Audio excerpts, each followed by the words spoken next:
बिस्मिल्लाहिर्रहमानिर्रहीम। अस्सलाम वालेकुम बच्चों, मेरा नाम मोहम्मद इकबाल है और मैं यूनिक ग्रुप ऑफ इंस्टीट्यूशन में इकनॉमिक्स पढ़ाता हूँ।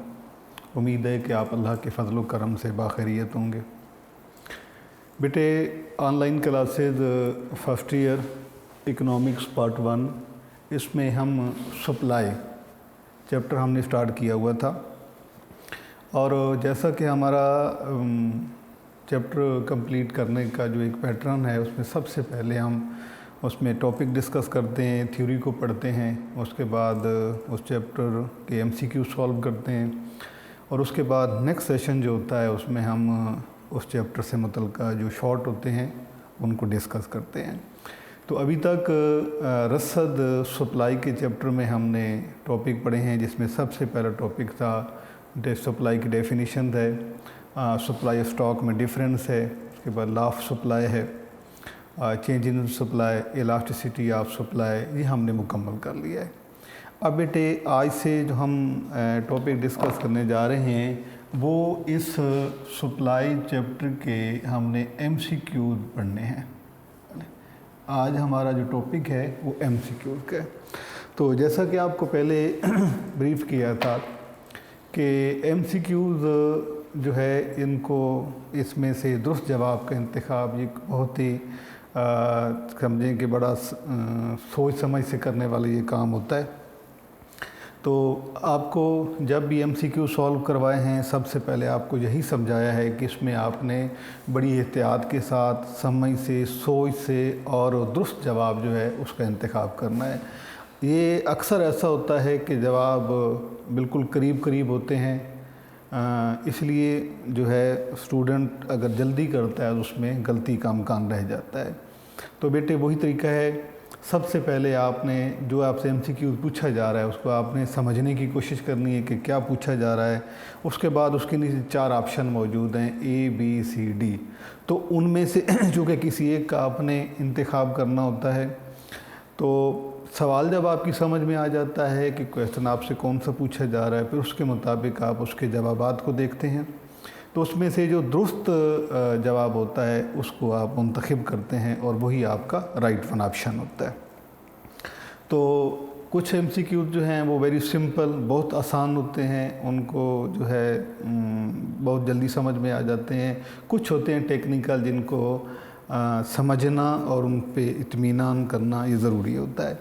तो सबसे पहले बेटे हम पहला एमसीक्यू सॉल्व करते हैं कि सप्लाई इज़ डिनोटेड बाय। पहला एमसीक्यू दे जी, सप्लाई इज़ डिनोटेड बाय, यानी कि रसद को ज़ाहिर किया जाता है। रसद के लिए कौन सी अलामत, सिंबल उसका क्या है, कौन सी उसके लिए अलामत इस्तेमाल होती है। क्वेश्चन का मतलब है बेटे कि सप्लाई का मतलब रसद और डिनोटेड बाय के रसद को ज़ाहिर किया जाता है। तो इसको हम सप्लाई भी कहते हैं, क्वांटिटी ऑफ सप्लाई भी इसी का नाम है। इसमें से जो भी आंसर, जो भी आप इसको लिखना चाहें, तो इसके लिए हमारे पास जो ऑप्शन बेटे मौजूद हैं वो हैं A B C D, 4 option हैं। तो ए जो है, ए का मतलब है डिनोटेड बाय यू। इसके बाद सेकंड ऑप्शन है quantity of supply Q S, के बाद क्यू डी, और चौथा ऑप्शन जो है वो एस है जी। तो ये बेटे हमारे पास 4 ऑप्शन है। इसमें से हमने दुरुस्त जवाब का इंतखाब करना है कि सप्लाई, जिसको क्वांटिटी ऑफ सप्लाई भी कहते हैं, सिंपली सप्लाई भी कहा जाता है, इसको किससे डिनोट किया जाता है। तो पहला ऑप्शन है हमारे पास यू। यू के बारे में आपने बेटे याद रखना है कि यू जो है ये यूटिलिटी के लिए इस्तेमाल होता है, अफादा, यानी इससे पहले हमने एक चैप्टर पढ़ा है consume theory of consumer behaviour, तो उसमें हमने ये डिस्कस किया था कि ये जो है क्वांटिटी ऑफ यू के लिए यूटिलिटी के लिए इस्तेमाल होता है। उसके बाद ये है बेटे quantity of supply Q S, तो ये है क्वांटिटी ऑफ डिमांड, और ये है एस। एस जो है ये सेविंग के लिए इस्तेमाल होता है, मीन बचत के लिए। तो हमारा जो दुरुस्त जवाब है बेटे वो ये है कि quantity of supply is denoted by QS। ये तो हमारा एक बिल्कुल ही आसान सा एक हमारे पास एक कुलिया है जिसके मुताबिक हम लिखते हैं।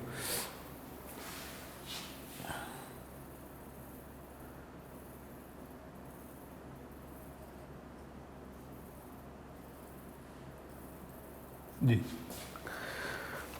तो इसमें बेटे क्वांटिटी ऑफ सप्लाई, अब इसका और क्या सूरत हो सकती है इस MCQ की। ये MCQ बेटे ये सूरत में भी हो सकता है कि QS इज़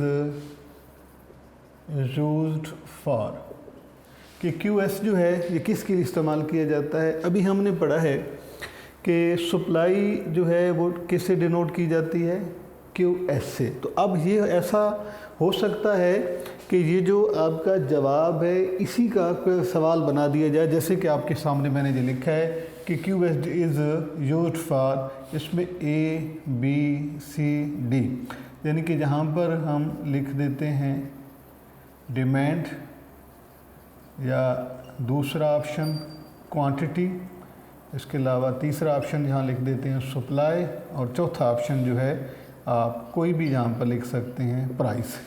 तो इस सूरत में भी ये MCQs आपसे पूछा जा सकता है कि ये QS जो है quantity of supply is use किसके लिए जो इस्तेमाल होता है, ये होता है बेटा सप्लाई का साइन है। तो आपका फिर आंसर ये हो जाएगा। तो ये पॉसिबिलिटी जो है ये है कि हम कोई भी MCQ जो सॉल्व करते हैं तो हम बेटे कोशिश ये करते हैं कि उसके जो पॉसिबल फॉर्म है वो हम साथ ही डिस्कस कर दें, क्योंकि ये एक सोशल साइंस है। इसके लिए इसका MCQ जो है वो पेपर सेटर के उस पे मिजाज पे है कि वो उसको कैसे बनाता है, और इसमें सवाल में से जो है जवाब में से सवाल को बातों का तरतीब दे दिया जाता है। जैसे कि मैंने आपको दोनों ऑप्शन बताए हैं कि supply is denoted by quantity of supply QS, and QS is the sign of, is the symbol of, is used for, जो भी इसके लिए आप इबारत लिखना चाहें। बस आपने सिर्फ ये याद रखना है कि quantity of supply is denoted bye QS, कि उसको QS भी लिखा जाता है।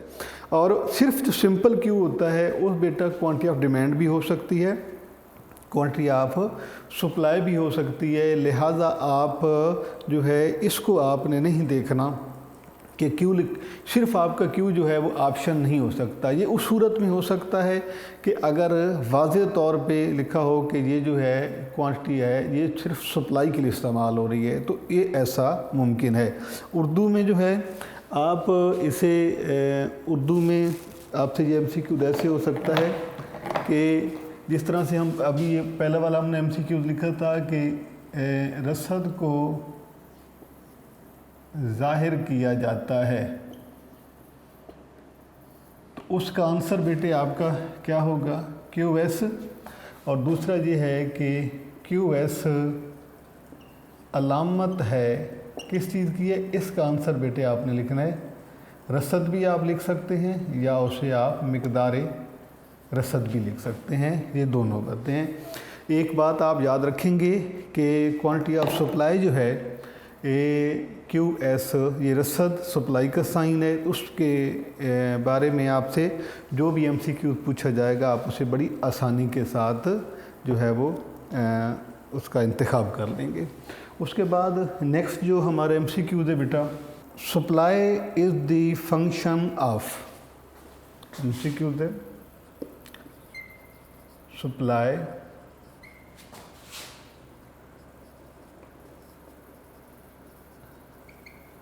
इज द फंक्शन ऑफ, ठीक है। तो इसमें इसका आंसर हम पहले लिख लेते हैं, A B C D option है हमारे पास। सबसे पहला ऑप्शन है बेटे कॉस्ट, सेकंड वन ऑप्शन है डिमांड, और थर्ड ऑप्शन है प्राइस, और फोर्थ ऑप्शन है यूटिलिटी।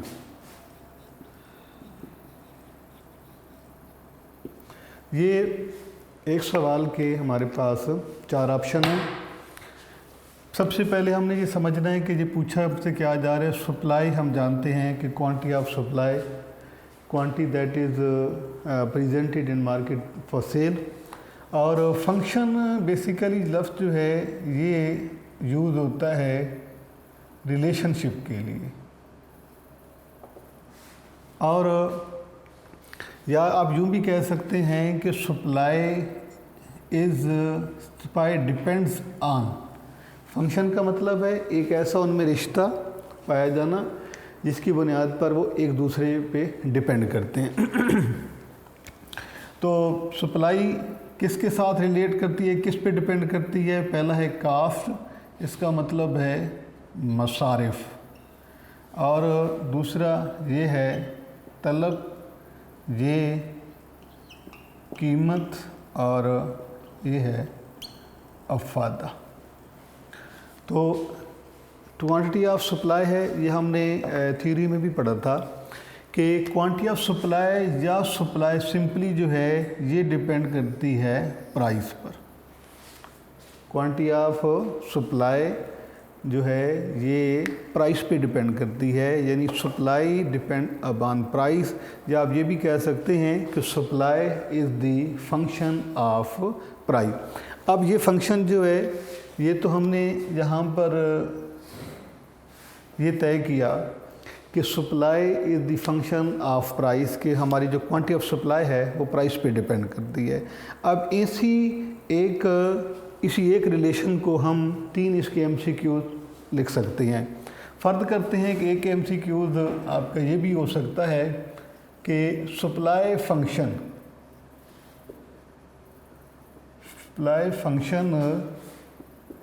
इज़ रिटन एज, कैसे उसको लिखा जा सकता है? यानी जो रिलेशनशिप है प्राइस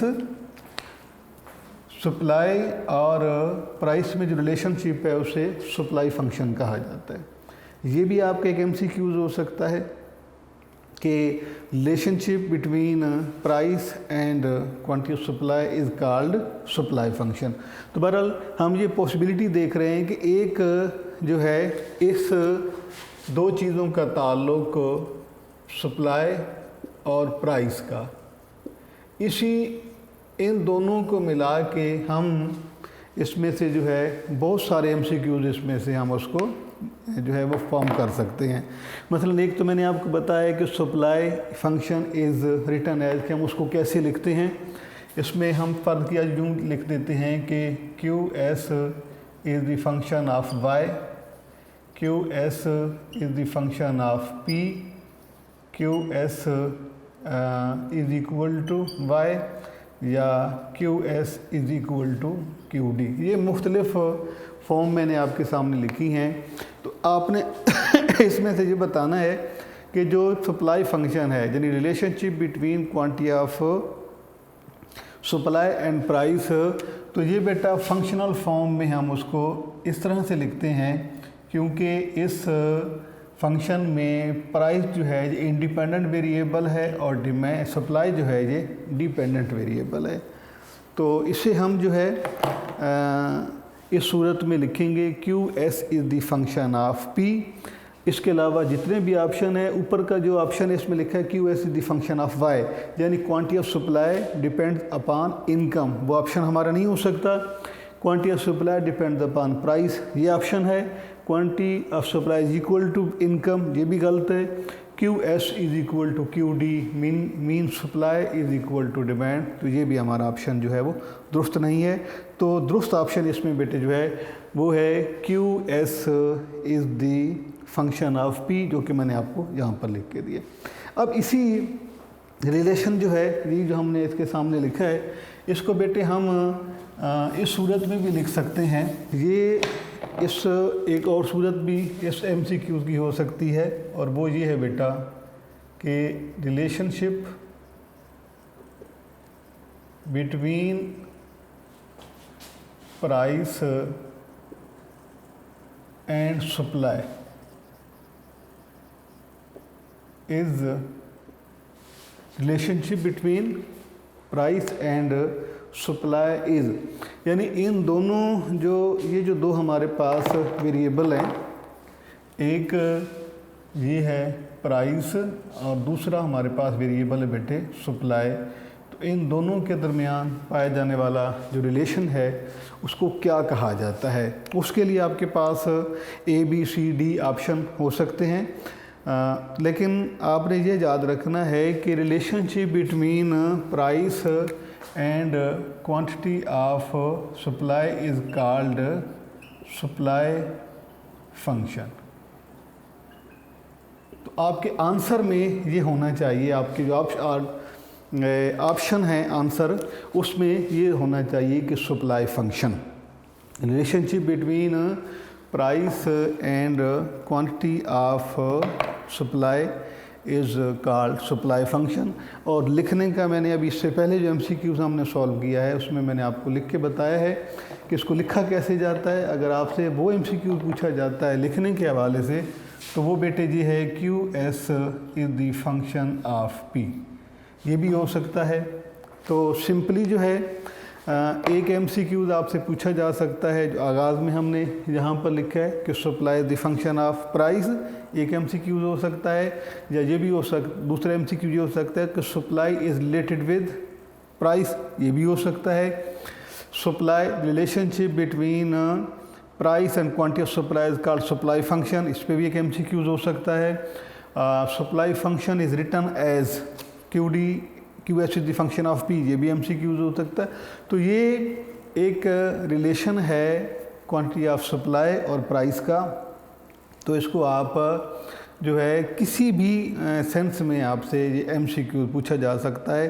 तो आपको तमाम एंगल से सॉल्व करवाने का सिर्फ ये मकसद है कि आपको अंदाज़ा होना चाहिए कि ये MCQ हमने सॉल्व कैसे करना है। उसके बाद बेटा क्वेश्चन है कि ये बड़ा सिंपल सा क्वेश्चन है कि commodity store in market is called, यानी कि जो हमारे पास स्टॉक होता है, क्वांटिटी जो टोटल अमाउंट ऑफ गुड होती है, कि total amount of good stored in market is called, यानी कि जो हमारे पास मार्केट में चीज़ें हमारे पास स्टोर्ड फॉर्म में होती हैं उन्हें क्या कहा जाता है। पहला ऑप्शन है बेटे स्टॉक, सप्लाई, डिमांड, यूटिलिटी। तो वो अमाउंट किसी भी चीज़ की जो कि मार्केट में मौजूद होती है, स्टोर फॉर्म में होती है, उसे स्टॉक कहा जाता है जी। उसके बाद क्वेश्चन है बेटे कि according to law of supply, तो अब इसमें चूँकि आप लॉ ऑफ सप्लाई में आपको पढ़ा देता हूँ, तो लॉ ऑफ सप्लाई में से लॉ ऑफ सप्लाई में से जो MCQs आपके पॉसिबल होंगे वो मैं आपको साथ बता देता हूँ। ये देखिए बेटे, हमने ये पढ़ा है law of supply. Law of supply जो है इसका मतलब होता है कि other things remain the constant, when price of good increases supply increases and on decreasing price supply of goods decrease. ये हमने लॉ पढ़ा है। अब इसमें हमसे ये सवाल पूछा जा रहा है कि according to law of supply, यानी कि हम इन कह सकते हैं कि अंडर लॉ ऑफ सप्लाई आप इसे लिख दें, या according to law of supply common लगाएं यहाँ पर। On falling price, on falling price के कीमत के कम होने से सप्लाई पे क्या असर पड़ता है। क्वेश्चन है बेटे कि अंडर लॉ ऑफ सप्लाई या according to law of supply, according to law of supply on falling price, कीमत के कम होने से सप्लाई जो है उसका रिस्पॉन्स क्या होता है। सबसे पहले आपने सवाल को समझना है कि आपसे क्या पूछा जा रहा है कि in according to law of supply या under law of supply on falling price, price के कम होने से, यानी जब प्राइस फॉल करती है तो क्या होता है, सप्लाई का बिहेवियर क्या होता है, A, B, C और D। तो इसमें पहला ऑप्शन है बेटा कि सप्लाई जो है वो इंक्रीजेस, बढ़ती है। दूसरा ऑप्शन है कांस्टेंट, साकिन रहती है, कोई चेंज उसमें नहीं आती। तीसरा है जी कि डिक्रीजेस, और चौथा ऑप्शन है फॉल्स, कम होती है, गिरती है। अब इसमें जैसे कि मैंने आपको बताया था कि बाज़ औक़ात हमारे जो सवाल का जवाब होता है वो बड़े करीब करीब के उसमें ऑप्शन मौजूद होते हैं। जैसे अब ये देखें कि ये है बेटे प्राइस, यानी सॉरी इसको आप लिखें यहाँ पर P और ये है QS। तो क्वेश्चन क्या हमसे पूछा जा रहा है कि लॉ ऑफ सप्लाई में प्राइस के कम होने से सप्लाई का रिस्पॉन्स क्या होता है, यानी सप्लाई क्या होती है। और हम ये जानते हैं लॉ ऑफ सप्लाई में कि जो रिलेशनशिप है प्राइस और क्वांटिटी ऑफ सप्लाई में वो पॉजिटिव होता है। जिस डायरेक्शन में प्राइस मूव करती है उसी डायरेक्शन में जो है वो सप्लाई भी मूव करती है। अब आपको यहाँ पर मैं एक दफ़ा लिख के समझा देता हूँ।